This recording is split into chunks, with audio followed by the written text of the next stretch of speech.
Hello, this is Christopher from Defeat Modernism, and welcome to the final part of The Rulers of Russia by Father Denis Fahey. In the description box of this video or podcast, you'll be able to find a link to the free PDF file for the entire text of the book, if you prefer to read along that way. I will put a link to all the other parts of the entire series. If this is the first time you're coming across this video, I advise you to start from the beginning, because there's just going to tie everything into these appendixes that we're on at this point in time. So please remember to hit the like and subscribe buttons, and let's get to this final part. And here we're going to start at appendix number 4. It's at the bottom of page 77 of the document itself, page 79 of the PDF file. And this is Pope Benedict XIV and the Jewish Question.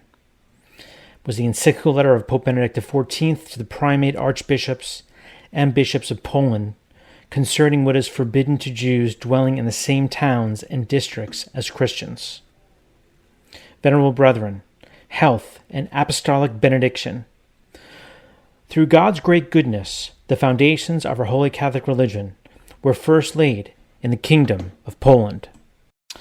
Towards the end of the 10th century, under our predecessor, Leo VIII, thanks to the zealous activity of Duke Mstislaus and his Christian spouse, Dąbrowska. So we learn from Douglas, the author of your Annals, Book 2, page 94. Ever since that time, the Polish nation, always pious and devout, has remained unshaken in her fidelity to the holy religion adopted by her, and has shunned with loathing every kind of sect. Thus, although the sects have spared no effort to get a foothold in the kingdom, in order to spread therein the seeds of their errors, heresies, and perverse opinions, the Poles have only the more staunchly and vigorously resisted such efforts, and given still more abundant proofs of their fidelity. Let us take some examples of this fidelity. Mention must be made, in the first place, of the one to be considered as peculiarly appropriate to our purpose, and by far the most important.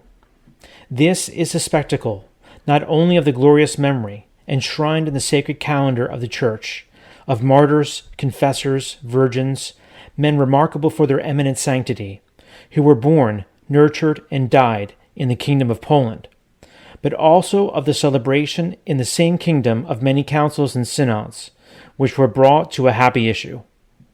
Thanks to the labors of these assemblies, a resplendent and glorious victory is won over the Lutherans, who had tried all ways and means to obtain an entrance into and secure a footing in this kingdom.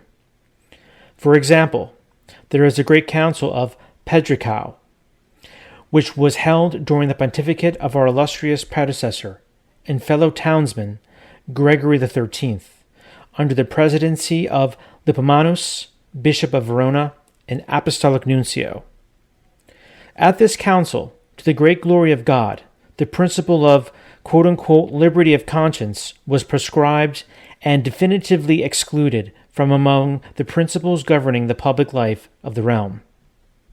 Then, there is the substantial volume of the constitutions of the synods of the province of Gnesen.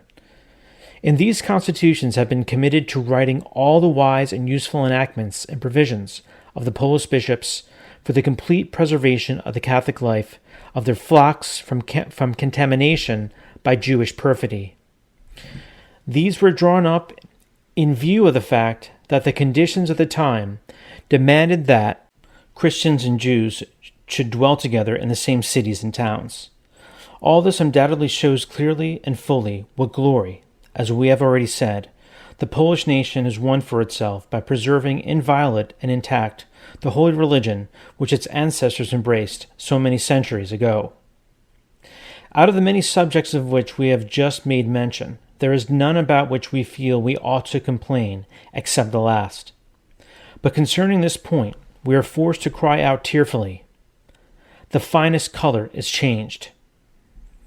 And that's from Lamentations, Jeremiah 4, verse 1.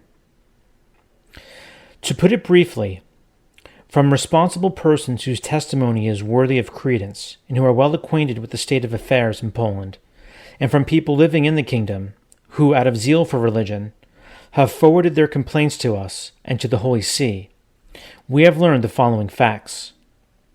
The number of Jews has greatly increased there. Thus, certain localities, towns, and cities, which were formerly surrounded by splendid walls, the ruins thereof bear witness to the fact, and which were inhabited by a great number of Christians, as we learn from the old lists and registers still extant, are now in an ill-kept and filthy condition, peopled by a great number of Jews, and almost bereft of Christians. Besides, there is in the same kingdom a certain number of parishes, of which the Catholic population has diminished considerably. The consequence is that the revenue forthcoming from such parishes has dwindled so greatly that they are in imminent peril of being left without priests. Moreover, all the trade in articles in general use, such as liquors and even wine, is also in the hands of Jews. They are allowed to have charge of the administration of the public funds. They have become the leaseholders of inns and farms and have acquired landed estates. In all these ways, they have acquired landlord rights over unfortunate Christian tillers of the soil. And not only do they use their power in a heartless and inhuman manner, imposing severe and painful labors upon Christians, compelling them to carry excessive burdens, but in addition, they inflict corporal punishment, such as blows and wounds. Hence, these unhappy people are in the same state of subjection to a Jew as slaves to the capricious authority of their master. It is true that in inflicting punishment, the Jews are obliged to have recourse to a Christian official to whom this function is entrusted. But, since that official is forced to obey the commands of the Jewish master, lest he himself be deprived of his office, the tyrannical orders of the Jew must be carried out. We have said that the administration of public funds and the leasing of inns, estates, and farms have fallen into the hands of Jews, to the great and manifold disadvantage of Christians. But we must also allude to other monstrous anomalies, and we shall see, if we examine them carefully, that they are capable of being the source of still greater evils and of more widespread ruin than those we have already mentioned. It is a matter fraught with very great and grave consequences that Jews are admitted into the houses of the nobility in a domestic and economic capacity to fill the office of major domo or steward. Thus they live on terms of familiar intimacy under the same roof with Christians and continually treat them in a high-handed manner, showing their contempt openly. In cities and other places, Jews may be seen everywhere in the midst of Christians. And what is still more regrettable, Jews are not in the least afraid to have Christians of both sexes in their houses attached to their service. Again, since the Jews are much engaged in commercial pursuits, they amass huge sums of money from these activities, and they proceed systematically to despoil the Christians of their goods and possessions by their excessive, usurious exactions. Though at the same time they borrow sums of money from Christians at an immoderately high rate of interest, for the payment of which their synagogues serve as surety, yet their reasons for so doing are easily seen. First of all, they obtain money from Christians which they use in trade, thus making enough profit to pay the interest agreed upon, and at the same time increase their own wealth. Secondly, they gain besides as many protectors of their synagogues and their persons as they have creditors. The famous monk Rodolphus was in former times carried away by excessive zeal, and was so hostile to the Jews that, in the 12th century, he traversed France and Germany, preaching against them as enemies of our holy religion, and ended by inciting the Christians to wipe them out completely.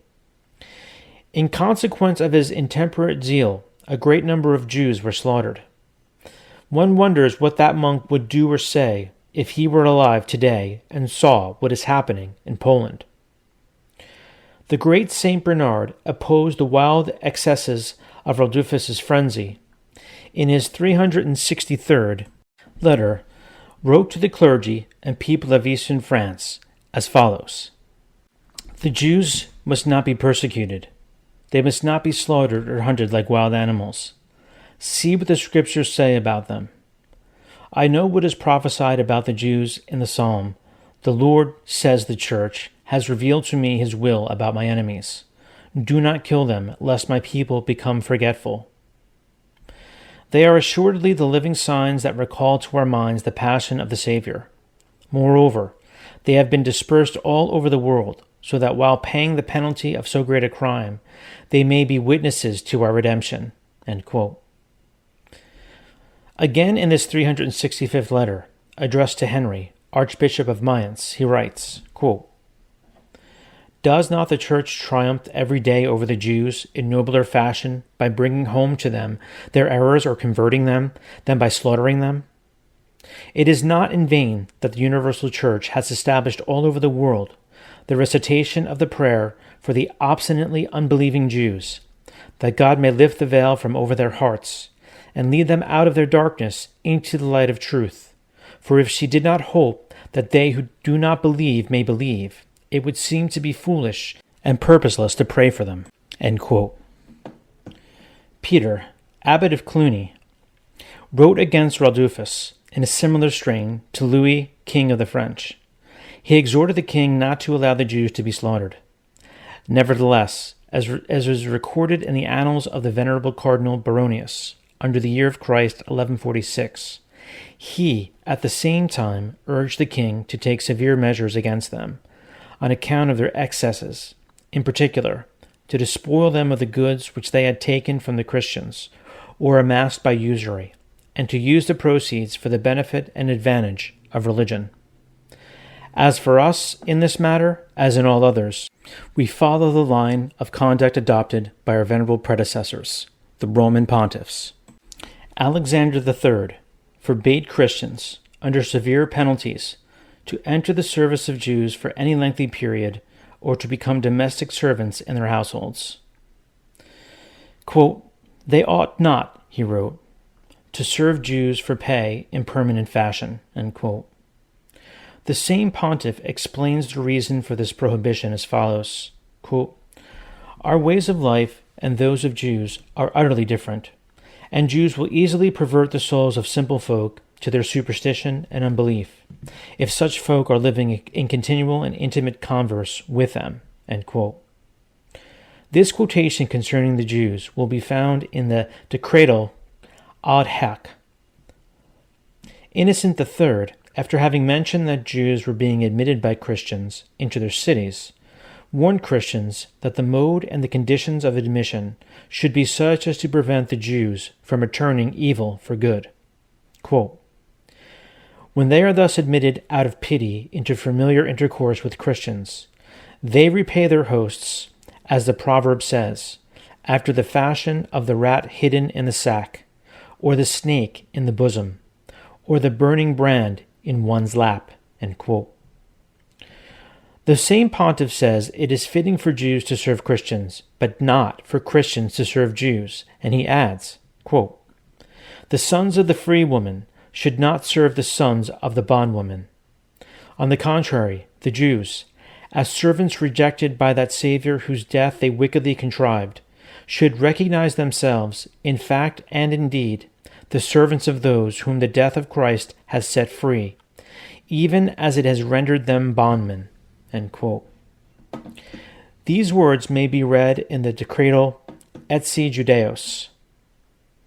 In like manner, in another decretal, Cum sit nimis, under the same heading, De Judeos et Saracenis, on Jews and Saracens, he forbids public positions to be bestowed on Jews. Quote, "We forbid the giving of public appointments to Jews because they profit by the opportunities thus afforded them to show themselves bitterly hostile to Christians." End quote.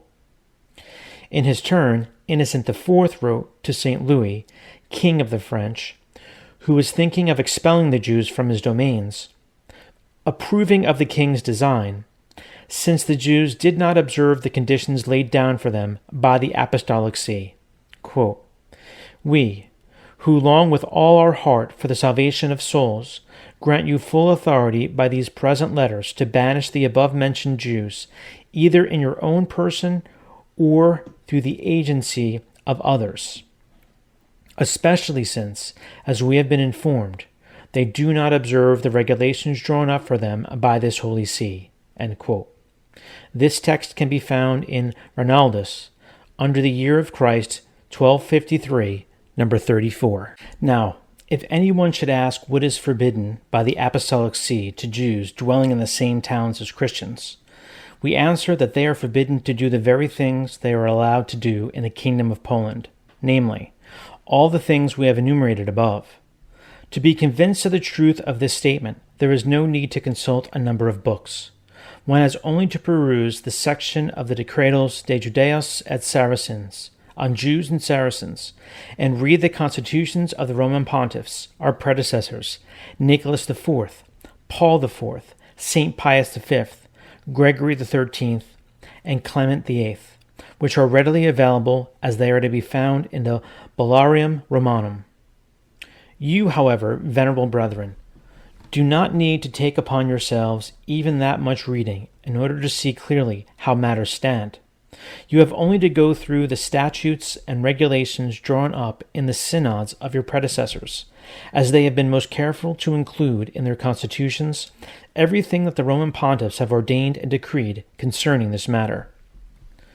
The kernel of the difficulty, however, lies in the fact that the synodal decrees have either been forgotten or have not been carried out.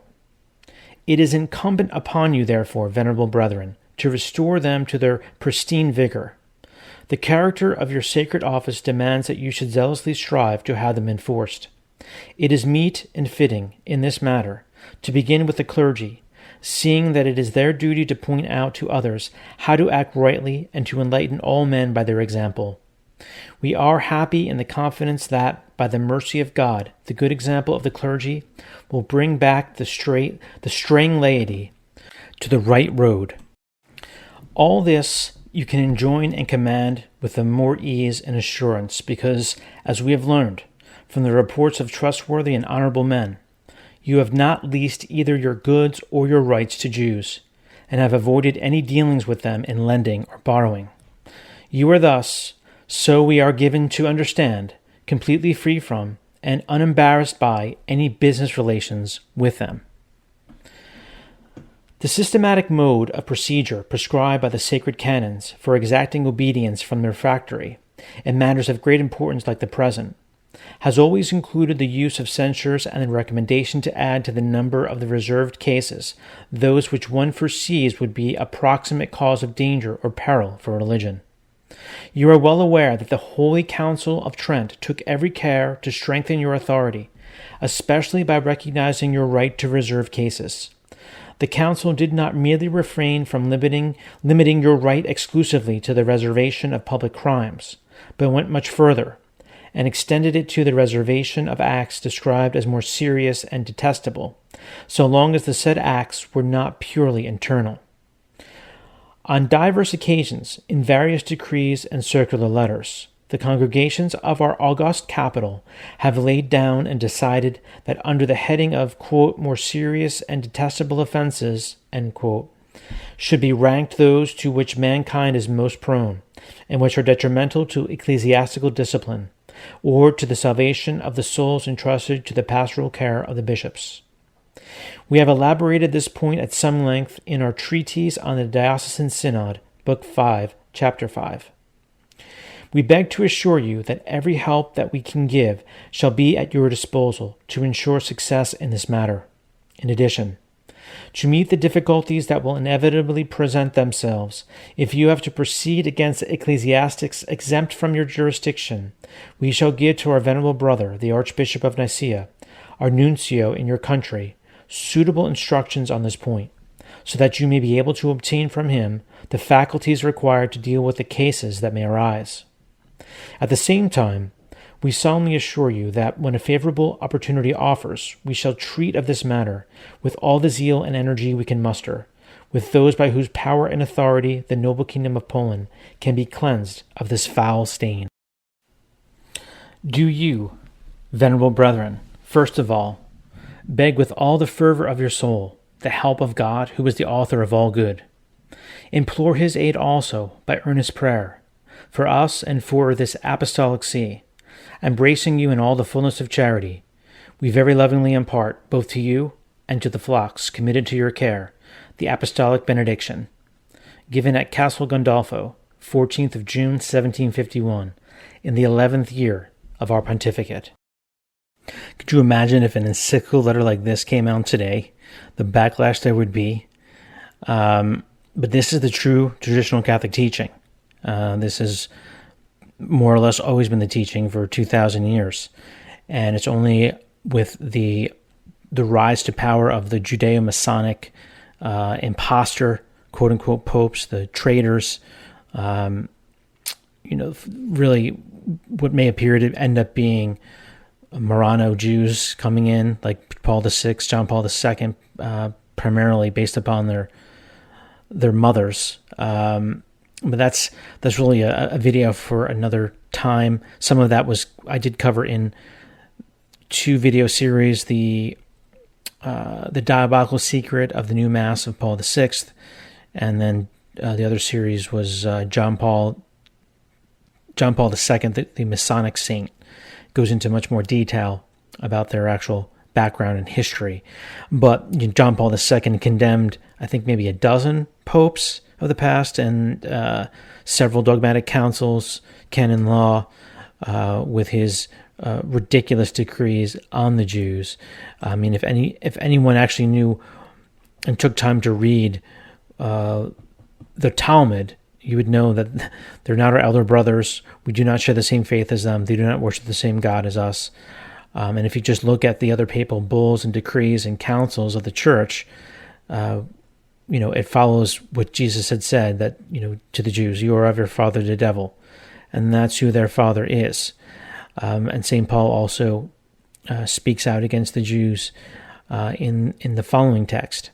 And this is from the first letter of St. Paul to the Thessalonians, chapter 2, verses 15 through 16. He says, "The Jews who both killed the Lord Jesus and the prophets, and have persecuted us, and please not God, and are adversaries to all men, prohibiting us to speak to the Gentiles, that they may be saved, to fill up their sins always, for the wrath of God has come upon them to the end." So those are very powerful words, and they're words that are not stating we share the same faith with them.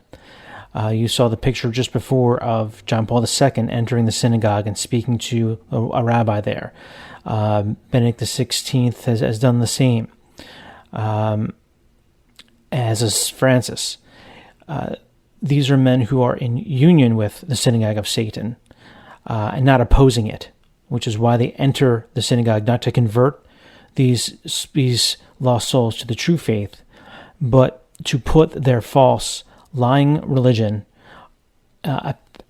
apparently on the same level as the true faith, the Catholic religion. But neither does John Paul II, nor Benedict XVI, nor Francis, nor Paul VI, nor any of the Novus Ordo popes represent the true faith of Christ, because none of them have the true faith in Christ. Because if they did, they would not do the things that they have done. They would not go against 2,000 years of both divine tradition, dogma, and unchanging teachings to then give us a new path, a modernist path, the synthesis of all heresies that was already condemned by Pius X. Okay, well, enough on that. I could talk about that all day and probably should do a separate video just on that topic itself. But let's get back to the matter at hand, which is the rulers of Russia. And let's continue on now at page 85 of the PDF file, page 87. Page 85 of the document, page 87 of the PDF file, where you see it says, Translator's Note. Pope Leo XIII on false liberty of conscience. And first, let us examine that liberty in individuals, which is so opposed to the virtue of religion, namely, liberty of worship, as it is called. This is based on the principle that every man is free to profess as he may, choose any religion or none. But assuredly, of all the duties which man has to fulfill, that, without doubt, is the highest and holiest, which commands him to worship God with devotion and piety. This follows of necessity from the truth that we are ever in the power of God, are ever guided by his will and providence, and, having come forth from him, must return to him. and to which no true virtue can exist without religion. For moral virtue is concerned with those things which lead to God as man's supreme and ultimate good. And therefore, religion which, as St. Thomas says, performs those actions which are directly and immediately ordained for the divine honor, rules and tempers all virtues. And if it be asked which of the many conflicting religions it is necessary to adopt, reason and the natural law unhesitatingly tells us to practice that one which God enjoins, and which men can easily recognize by certain exterior notes, whereby divine providence has willed that it should be distinguished, because in a matter of such moment the most terrible loss would be the consequence of error. Wherefore, when a liberty such as we have described is offered to man, the power is given him to pervert or abandon with impunity the most sacred of duties, and to exchange the unexchangeable good for evil, which, as we have said, is no liberty, but its degradation, and the abject submission of the soul to sin. This kind of liberty, if considered in relation to the state, clearly implies that there is no reason why the state should offer any homage to God, or should desire any public recognition of him, that no one form of worship is to be preferred to another, but that all stand on equal footing, no account being taken of the religion of the people, even if they profess the Catholic faith. But, to justify this, it must needs be held as true that the state has no duties towards God, or that such duties, if they exist, can be abandoned with impunity, both of which assertions are manifestly false. For it cannot be doubted but that, by the will of God, men are united in civil society, whether its component parts be considered, or its form which implies authority, or the object of its existence, or the abundance of the vast services which it renders to man. God it is who has made man for society, and has placed him in the company of others like himself, so that what was wanting to his nature and beyond his attainment, if left to his own resources, he might obtain by association with others. Wherefore, civil society must acknowledge God as its founder and parent, and must obey and reverence his power and authority. Justice therefore forbids, and reason itself forbids, the state to be godless, or to adopt a line of action which would end in godlessness, namely, to treat the various religions, as they call them, alike, and to bestow upon them promiscuously equal rights and privileges. Since, then, the profession of one religion is necessary in the state, that religion must be professed which alone is true, and which can be recognized without difficulty, especially in Catholic states, because the marks of truth are, as it were, engraven upon it. This religion, therefore, the rulers of the state must preserve and protect, if they would provide, as they should do, with prudence and usefulness for the good of the community. For public authority exists for the welfare of those whom it governs, and although its proximate end is to lead men to the prosperity found in this life, yet, in so doing, it ought not to diminish, but rather to increase, man's capability of attaining to the supreme good, in which his everlasting happiness consists, which never can be attained if religion be disregarded. All this, however, we have explained more fully elsewhere. We now only wish to add the remark that liberty of so false a nature is greatly hurtful to the true liberty of both rulers and their subjects. Religion, of its essence, is wonderfully helpful to the state. And this is from the encyclical letter of Pope Leo XIII, Libertas Praestantissimum, from June 20th, 1888. And how true that is, and how sad our state of the entire world is at this moment, from the Vatican City to New York City to the furthest corners of the earth, where it is liberty of perdition that is preached everywhere, and it is the denial and the rejection of God, the Judeo-Masonic promotion of complete debauchery, evil, Satanism, whatever you want to call it. But the state is leading everyone to hell, when in fact the state should be helping to lead everyone into heaven.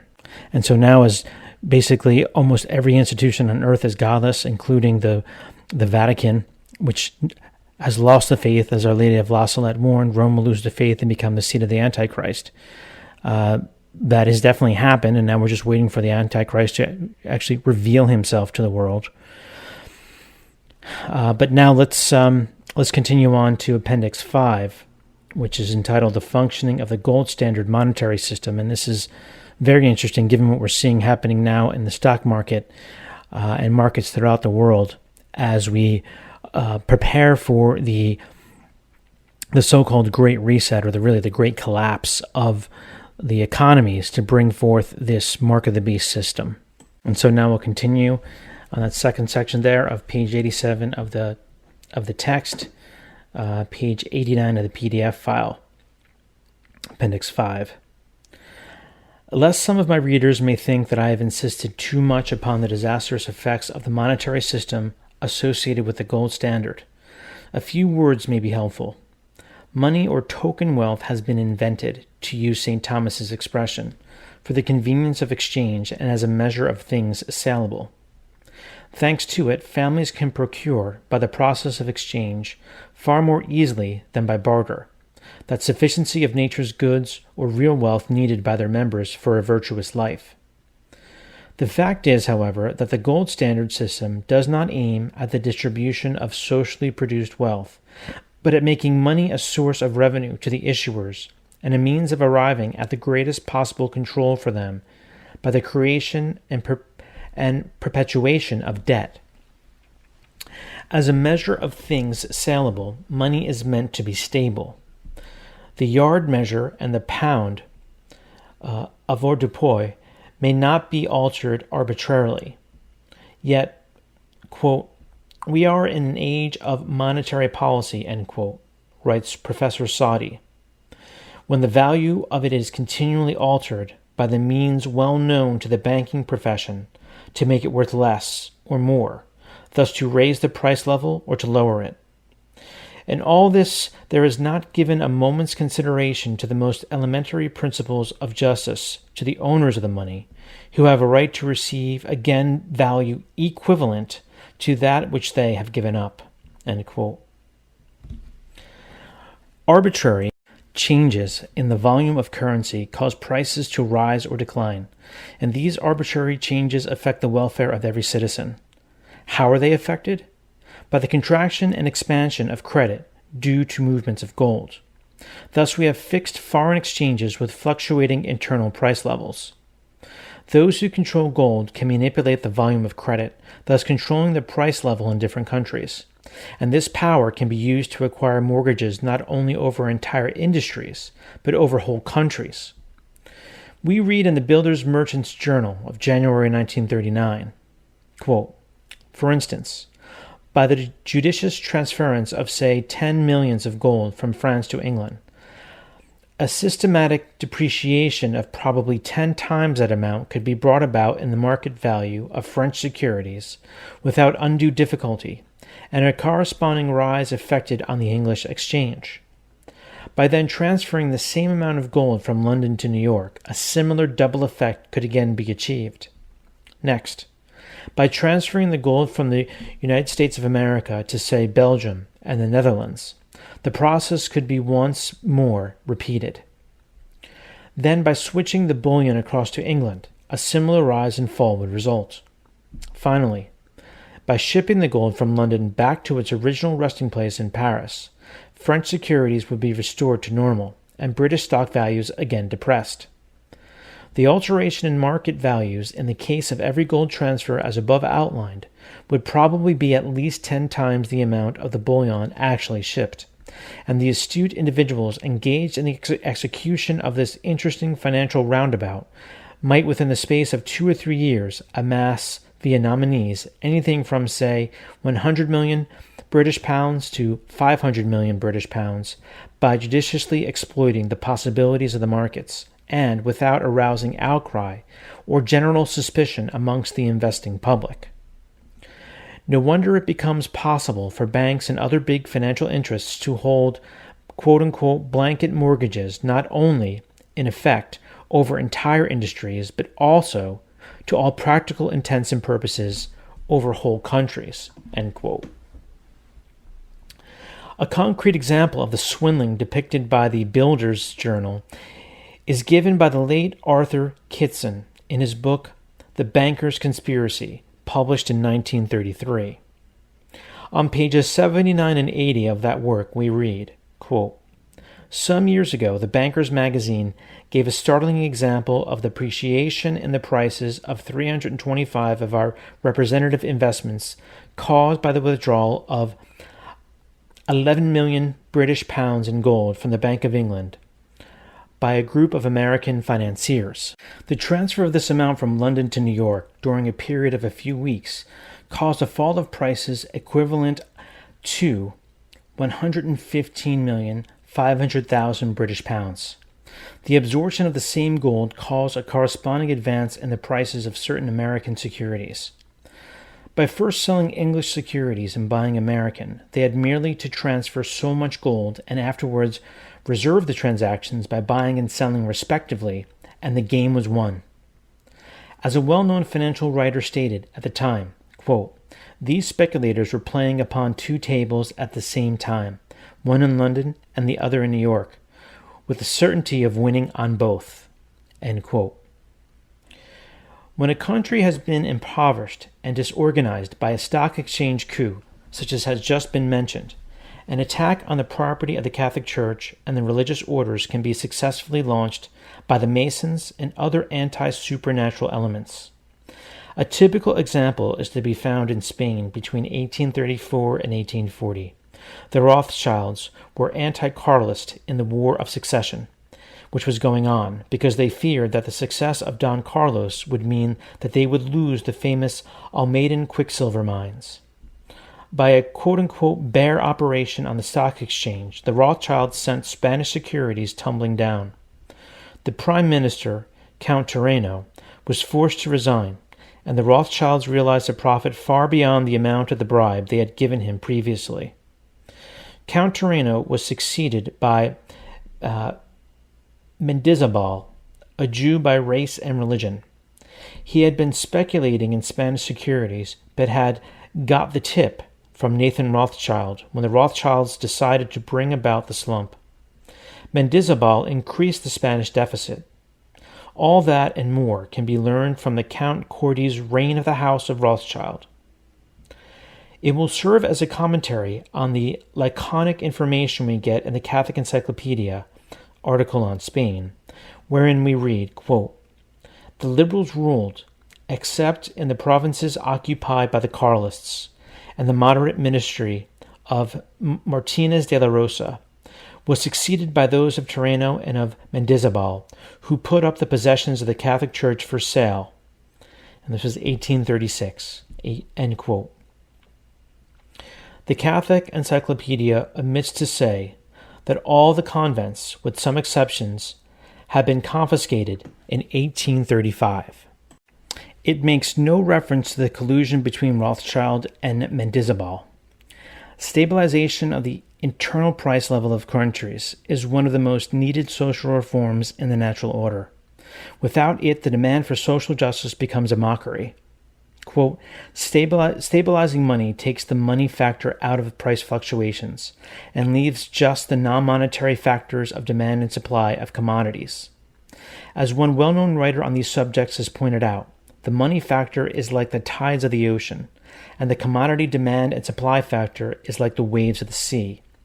The tides are the big factor determining the level of the water, and the waves a comparatively small factor even in the greatest storm. The money factor is like the tides, and is the principal thing in determining the price level, end quote. And just as a quick commentary here, those of us living in this period of time have seen massive rises and falls in stock market, housing market, you name it. And when the Federal Reserve Bank was put into place by Woodrow Wilson in 1913, that was, I guess, what you could say the beginning of the end of the United States, as it handed over our ability to create money over to the private banks, because the Federal Reserve is a private bank. It's not a government institution as it would appear or sounds to be. And so this is all part of communism. If you look at the 10 planks of the Communist Manifesto, one of them is to have a central bank. Progressive taxation, which you can see on the screen, we're going to cover in the next part of this. But now we are, in my opinion, at the end of the road of kicking the can down the road, because now they have all the technology in place, all their men in power to now what effectively appears to collapse the world economies, quote-unquote, build back better, have the one world digital currency, and then force you to be in compliance with the government. It's the Chinese social credit score model, the mark of the beast system of the Book of the Apocalypse, all of that. We have the unfortunate pleasure of witnessing before our very eyes. So enough of that. Let's get to this next section of the book. As you can see on the screen, it says high taxation and the preparation of the servile state or communist state. There is, moreover, another aspect of the question. The crushing burden of taxation due to the payment of interest on debt is utilized as means for the preparation of communism, or of the semi-communist state advocated by PEP. Let us first hear Arthur Kitson on the burden of debt, and then some socialist authorities on the end to which taxation is being directed. The Builder's Journal, April 1939, quotes the following passage from Arthur Kitson's writings. Quote, "Our national debt on March 31st, 1919 was £7,434,949,429 British pounds.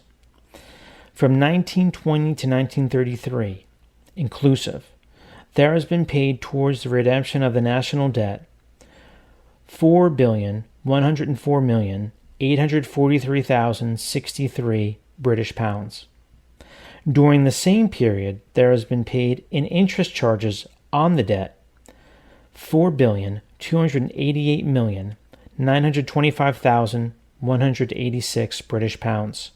In spite of this, our national debt on December 31st, 1933, including our debt to the United States, was 7,947,000,000 British pounds, being 512 million British pounds more than the original debt on March 31st, 1919. In other words, the nation has paid on account of the debt and interest charges the sum of 868 million British pounds more than the original debt of March 31st, 1919, without reducing the original debt by 1 shilling. End quote. Money lending to nations seems to be even more lucrative than lending to individuals. Mr. Kitson, however, in The Banker's Conspiracy, shows that matters were still worse than these figures indicate. The Cunliffe Currency Committee's report, issued in August 1918, recommended the restoration of the gold standard at the pre-war parity without delay. In The Banker's Conspiracy, page 92, we read, quote, "In advising the restoration of the gold standard, they are advising the government to increase the national debt, and so add to the burden of taxation which the British public will have to bear. At present, our national debt approximates to 8 billion British pounds. But what are these pounds, and with what were they subscribed? The committee must know that the war loans were subscribed in quote-unquote cheap pounds, approximating in value to only 1/2 of the pre-war pounds. Hence, our war debt, expressed in pre-war pounds, would be less than 4 billion pounds. By restoring the gold standard, the public debt would therefore be doubled and become 8 billion British pounds at pre-war value.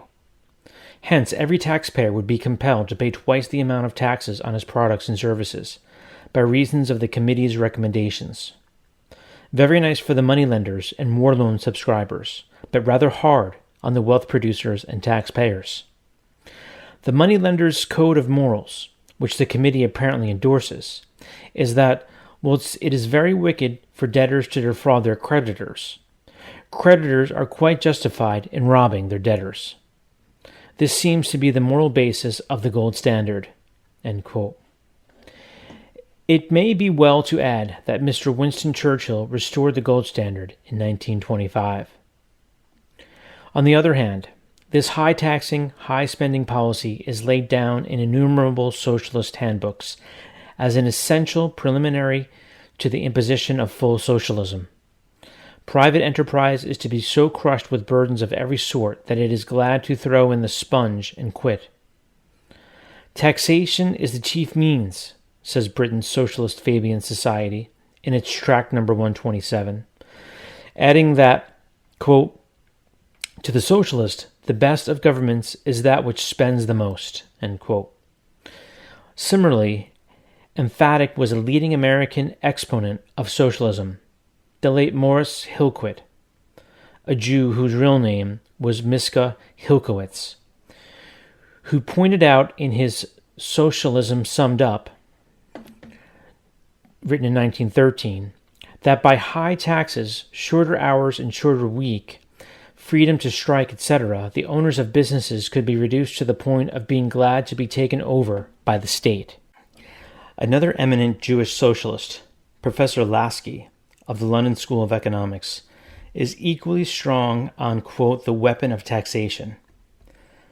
Mr. George Bernard Shaw, eminent British socialist, puts the bedrock idea of the whole business very bluntly in the British Labour Monthly of October 1921. He said, quote, "Compulsory labor with death as the final penalty is the keystone of socialism." End quote. In a fully socialized state, opposition to the ruling clique must from the force of circumstances take the form of underground conspiracy, working secretly until it is strong enough for an open test of strength. Against this danger, the ruling clique, in turn, must protect itself with a gigantic spy service. Russia's gigantic spy service and perpetual quote-unquote liquidations of suspected oppositionists are no accidental features. They are inherent in full socialism. As to how they work out in practice, a former Bolshevik commissar of justice named Steinberg gave the following description in the New York Times of February 23, 1930. Quote, "On the one side, we have intoxication with power and a realization that anything done by him who wields power will go unpunished. And, on the other, fear, depression, silent hatred, and sycophancy. The rise of two classes, masters and slaves. In turn, the relations among the suspects become themselves perverted. In the struggle to win the favor of the authorities, treachery assumes appalling dimensions. All become slaves with respect to the government, and wolves with respect to one another." End quote. The fatal defect of socialism is its utter incompatibility with respect for personality. Human freedom is drowned in an ocean of materialism. The Marxian class war is intended solely to set the Christians at one another's throats. The whole trend of socialism is to deprive Christians of their property and to reduce them to a subhuman animal status. It puts them in the position the Talmud says it is their destiny to occupy. Finance capitalism began the work. Socialism completes it. End quote. And just to comment on all this for a brief moment, I'm sure many of you are thinking the same thing. I mean, this was written how many years ago? Almost, 90 or so years ago. And we're in a much worse position today because of all the technology. Everything spies on you today, from your cell phone to your browser to your phone call. Everything is spied on. And the spy agencies are legion in every country. And then the author was talking about how the socialists want to make it impossible for small businesses to run. Well, that's exactly what they were doing during all the lockdowns. And what will happen again under the next lockdowns when they come here. I mean, they've already started to do that in China again. And so it's meant to completely demoralize and destroy small businesses, the family, individuality. It's just they're just completely diabolic. The Judeo-Masonic rulers are absolute ravenous wolves, the worst of the worst in the history of the world. But let's continue on to this next section, which is the final part in this book. Appendix 6, Note on Democracy. The word democracy is used in a variety of senses, but it properly signifies a particular form of government. It is government by the people as contrasted with monarchy and aristocracy, which are governments by one man and by a few men, respectively. The difference between these three morally lawful kinds of government is a difference in the form, not in the purpose or end of government. The end of government is the same for all forms. It is the promotion of the common good of the people as a whole and the safeguarding of their rights as persons. We must distinguish between direct democracy and indirect democracy. Direct democracy is found where the ordinary citizen actually governs in person. This form existed in ancient Greece and still exists in the Landsgemeinde of some of the Swiss cantons. But it is possible only in small communities. Indirect democracy is that in which the people govern by their representatives.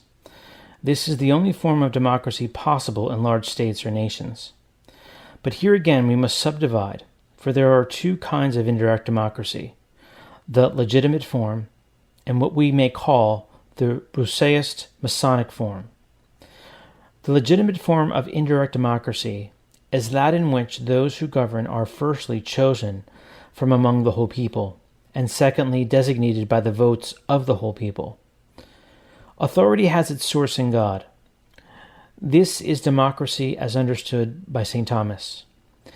It is one of the forms of government possible de jure, to be adopted or not by a people according to history and circumstances.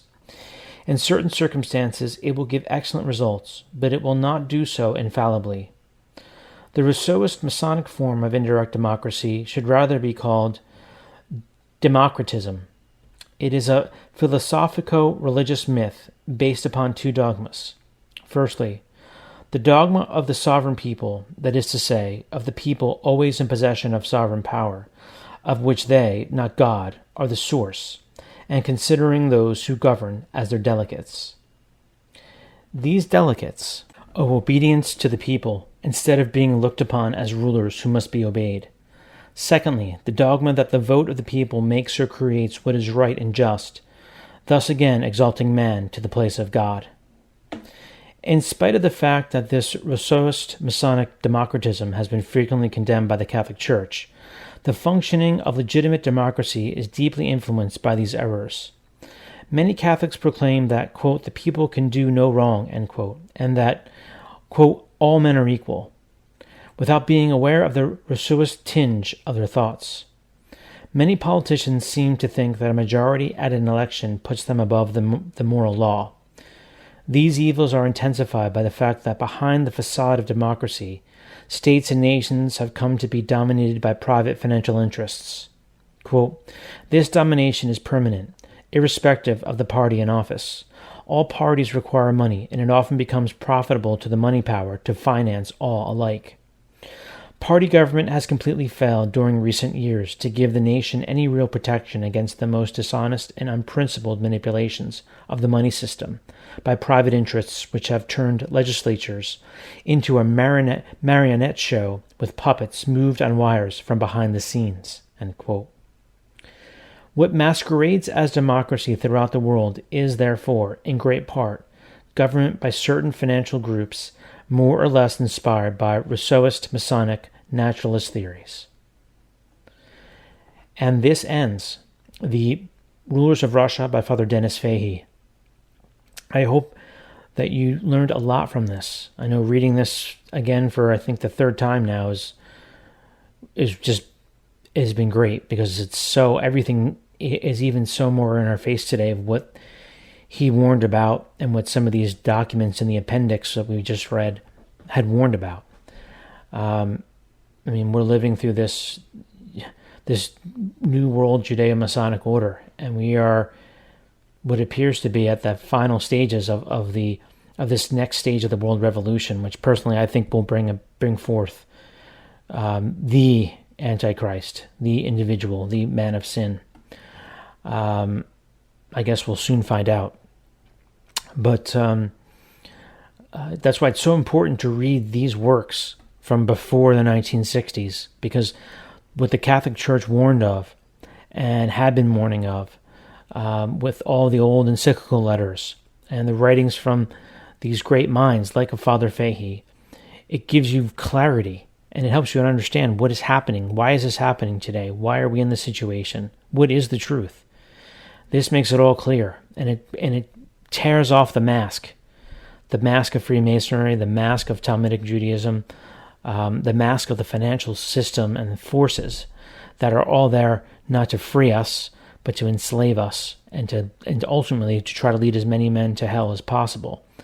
Because these are Lucifer's plans for mankind. He is the enemy of mankind. And his people, the Jews, the modern day Jews, are his minions to bring forth this natural Messiah, as Father Fahey had explained. So, with that, I would strongly suggest for those of you who enjoy this type of history to look through my channel, particularly the book that I read on the 1890 document on the Jewish question that was written by the Jesuits in Rome. Covers a lot of this prehistory, or I should say, pre-1940s, pre-World War I, World War II, just as the Masonic forces were running revolutions all over Europe and then the United States, of course, and just after that. And it helps, it brings up a lot of these types of subjects on finance, on money lending, on the forces really behind the political powers, as well as the occult powers, as to where they draw their inspirations, their alchemy. If we really look at it, with the central banks have been able to do is create gold out of thin air, in a sense, where they can just print money, use that money to buy up land, to buy up industry, to suppress people, to buy political power, just through a printing press. It's really probably the biggest swindle in the history of mankind is what has happened with the Federal Reserve Bank, with the central banks of the world, of how they're able to manipulate all the monetary systems, pick winners and losers, impoverish people through inflation, the stealth tax.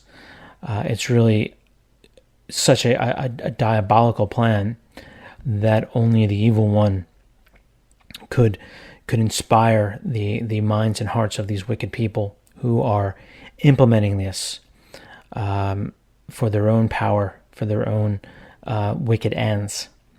So with that, I will end this series. I hope you enjoyed it. Please remember to hit the like and subscribe buttons.